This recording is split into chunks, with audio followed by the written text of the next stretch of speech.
今天我给大家分享简单接地气的家常菜——砂锅豆腐，汤鲜味美，豆腐滑嫩入味，热乎乎的啊，吃一口暖心又暖胃。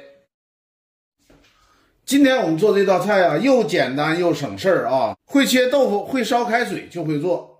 准备一块卤水豆腐，把它切成薄厚均匀的片儿。葱姜香菜都把它切成末，这就是传说中的三末啊，喝汤离不了。这个三末在上桌之后，喝汤之前放就行。都准备好，起锅烧水，先把豆腐烫一下，把它直接下锅。东北的卤水豆腐啊，没有啥豆腥味儿啊，直接就能吃。烫一下的目的就是为了把这里边的碎渣都给它烫掉。另外，我们在炖的时候啊，这个豆腐会更滑嫩，这样做出的砂锅豆腐才能清清爽爽啊！大家看，这个豆腐的碎末都已经掉下来了。豆腐特别薄，烫制的时间不用太长啊，也就1分钟左右，用手摸一摸，没有硬芯儿就可以了。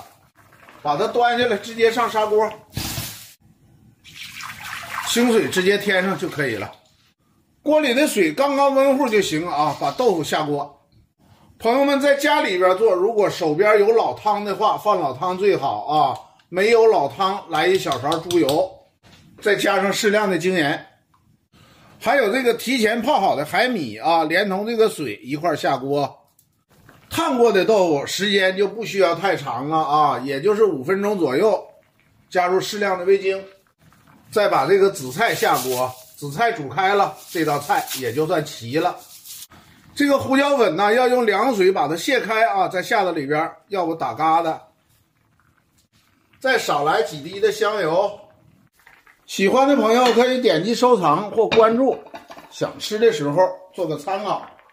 最后撒上三末，起火。